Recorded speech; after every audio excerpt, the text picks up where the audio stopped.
Morning, all. So I want to talk about next season, and to do that, I'm wearing a Cthulhu jersey I got through Geeky Jerseys to go with my Seattle Kraken hat. See, it works. I think it works. Close enough.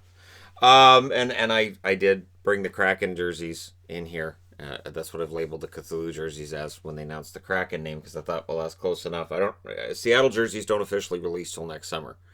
So if you're looking to find out whether or not a jersey site is legit, if it has a Seattle jersey on it, that's your answer. It's not.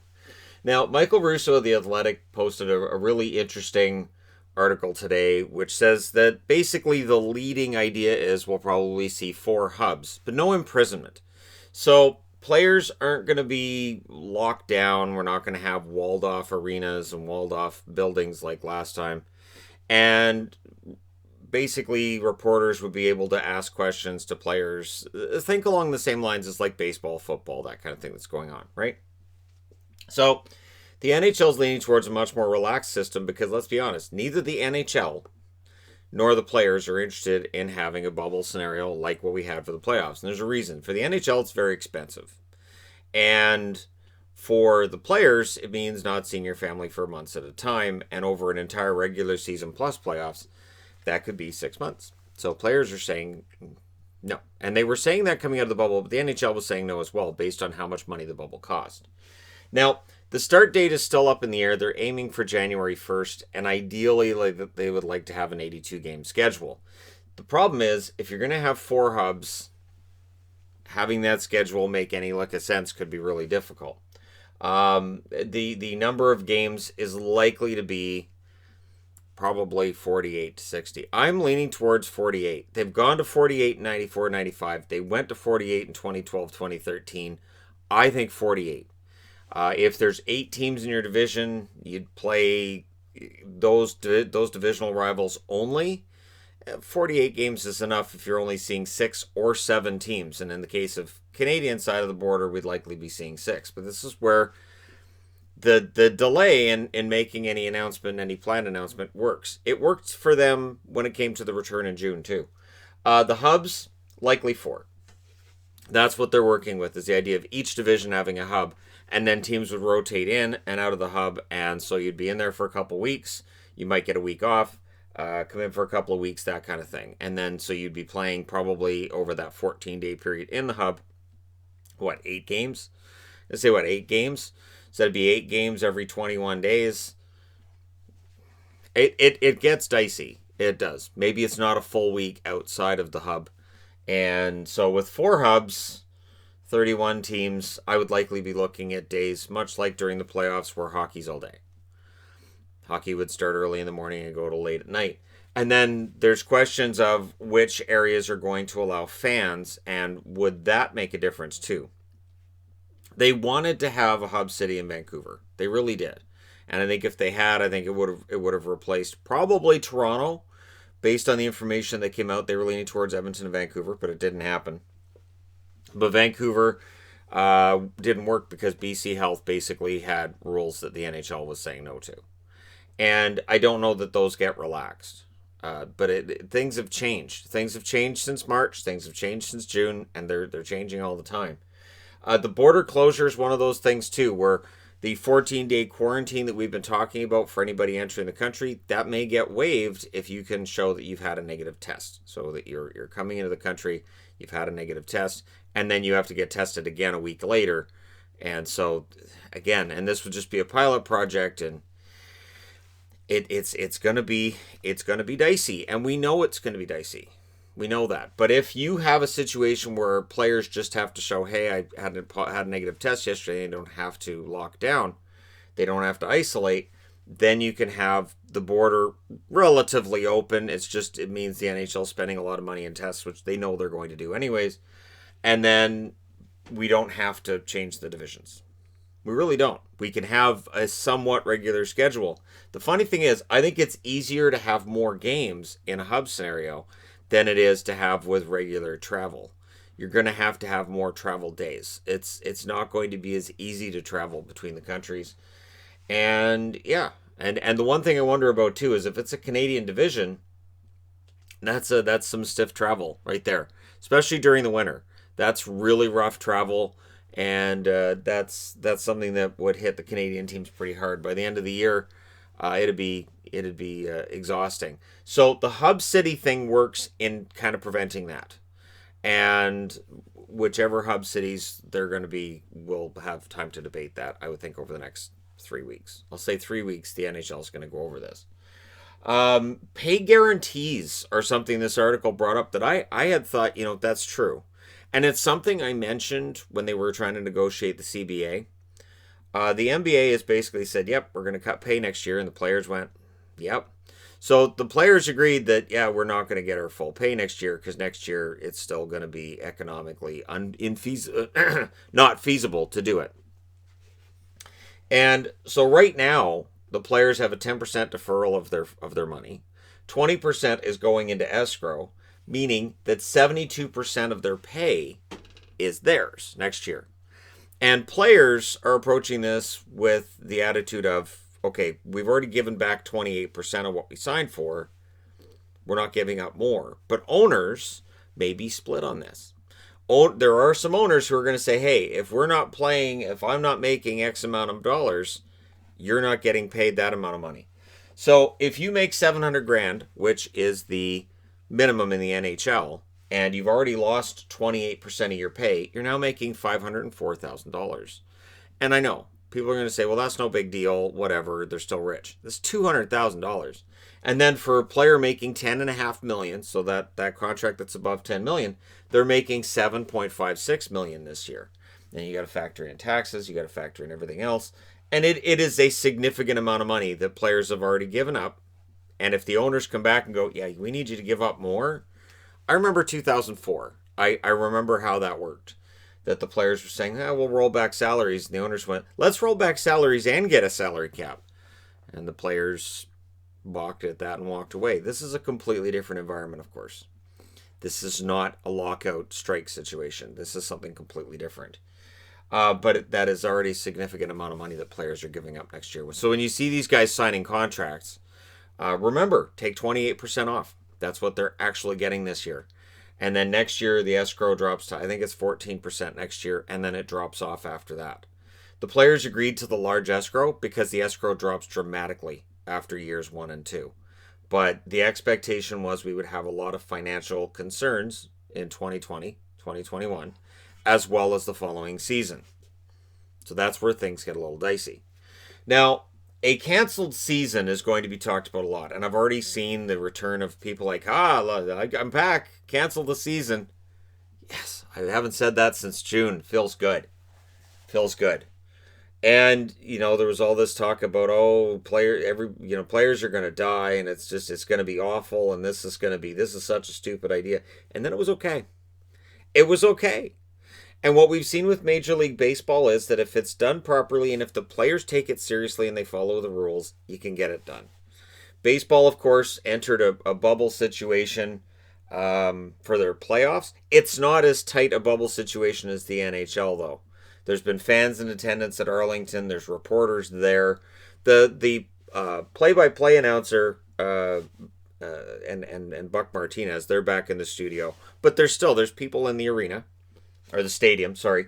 And so I think we'll see some of that with the NHL too when it returns. And the NHL wants to have a situation where all 31 locations are used. Now, we don't know what's going to happen with the whole health situation and where we're going to be at in January.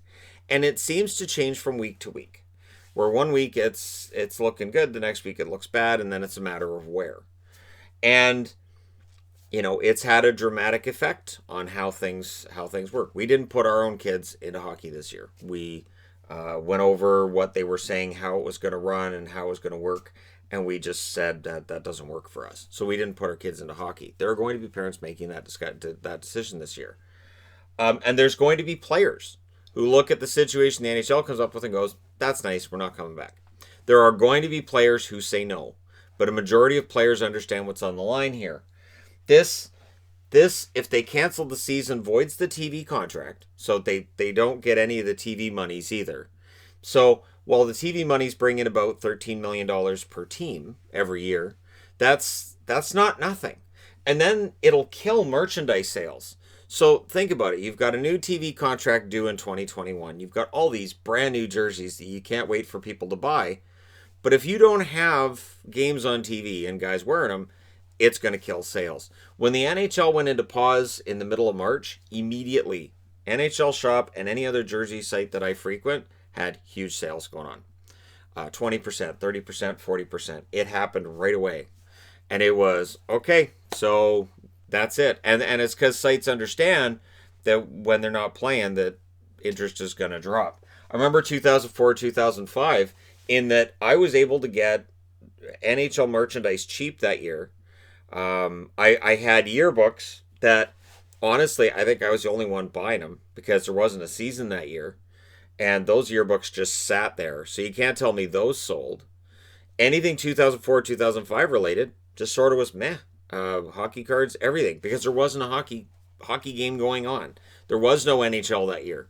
So if the NHL comes out and goes, we've decided just not to bother, and we'll start again next October, people will just say, oh, all right, well, poker's on. Because that's what we did in 2004. We all started watching poker and found out that Phil Hellmuth is a jerk.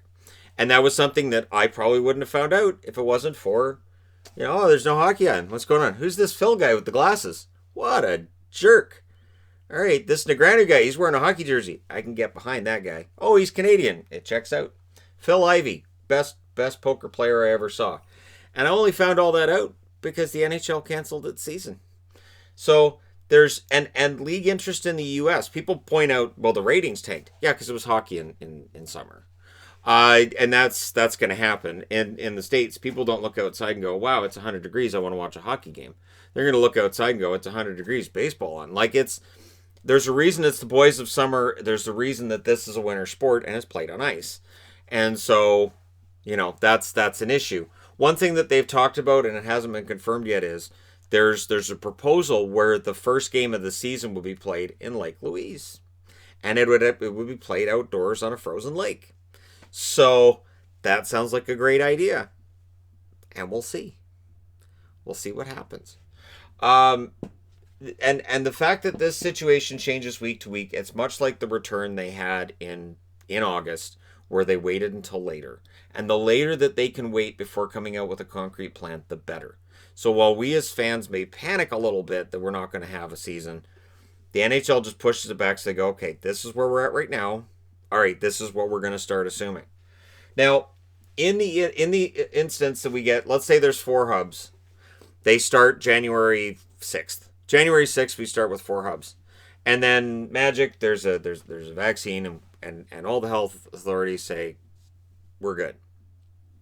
And a month later, every health authority is like, all right, so with these safety precautions in place, you guys can have fans in attendance, you're good. There has to be some sort of out for players and teams to say, okay, so we've got the 4 hubs, but now we can play in all 31 buildings and have fans in all 31 buildings. That's a much better situation. There has to be some sort of an allowance where they can make a change during the season. Now, here's the problem with that. If you have separate divisions based on geography and they're not crossing over to other divisions, it means that for those of us in Canada, if there's a Canadian division, it'll stay that way. You can't have 20 games of a schedule played where you're only playing in Canada and then go, okay, now we're going to go to the other idea for a schedule. Aren't you glad we did that? And that's not going to work. So that's going to be the issue at hand here, and why they're going to wait as much as they can, because we don't know when things are going to be open back up, and things are going to start going back to some semblance of normal. Normal won't happen for a while, but fans in attendance, what we've seen south of the border is in certain situations with certain attendances, it can work. The thing is, those are open air outdoor arenas, stadiums, and what we're talking about here are much smaller buildings, and it's an enclosed environment. So that's an issue, and we'll see how the NHL addresses that. And of course, the one thing that lingers, the reason I'm wearing the Seattle hat and my it's not a Kraken, it's obviously Cthulhu, but hey, right? Similar creatures. The Seattle expansion looms over all of this. So if I'm a general manager and we've canceled the season. Now I'm going to have to give Seattle an expansion list that may include some players I'd rather not lose. It may change the whole rules about how to decide who's eligible to be protected and who isn't. You may have to say, all right, well, who's going to be your 23-man roster this year? Well, these guys. All right, so you can protect these guys and you can't protect those. And it might be, wait a minute, but that guy, he didn't have enough games for me not to worry about protecting him. Yeah, well, we didn't play this year, so because Seattle's coming in next year, and it's not like they're gonna start pushing that back as well.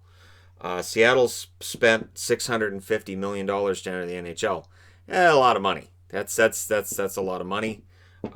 That's money that's shared by every team in the NHL, and I think Vegas is the only one that doesn't get a cut in that. I think all the teams get a cut except Vegas, because Vegas is protected from the expansion anyways. So, yeah, that's a lot of money, and the NHL likes money, and they're already losing money on a lot of this stuff, so they're not going to want to lose that. So, I think that's where we're going to end up with that. It's going to be really interesting. My intention is to, as the situation changes, this is just the very beginning, the nebulous beginnings of that. But as the situation changes, we'll see what actually starts to take shape. So hub cities are likely. The start date is still kind of up in the air. The NHL is still publicly saying we'd like to have an 82-game season. Yeah, and I'd like to be a multi-millionaire. It's not going to happen. Anyways, thank you guys so much for watching, for all your support. Hit like and subscribe if you're browsing your way through. You just happened upon this video. And let me know in the comment section below what you think is most likely to happen in terms of the hubs, in terms of start date and end date. Because keep in mind, they want to get back to having the league start in October next year. They saw summer hockey doesn't draw in the U.S., so they want to get back to a normal schedule next year. And we can't have a really long season that extends into July and August and expect players to go, okay, and we'll come back in October. It's not going to happen. But whatever does happen, I'll be here to report it when it does. Let me know your thoughts in the comments section below as always. Don't forget to hit like and subscribe if you're browsing your way through. You just happened upon this video. And hey, I don't know how many times I do that multiple at the end of a video. It's automatic. It's just reflex. I'm not even aware I'm saying it sometimes. I sometimes wonder if I end conversations with people in public that way. I sometimes wonder if when I kiss my wife goodnight at the end of the day that I say that to her, don't forget to hit like and subscribe. I really genuinely wonder if I do that sometimes. Wouldn't be surprised if I did. Thanks for all your support. And hey, I will talk to you guys again soon.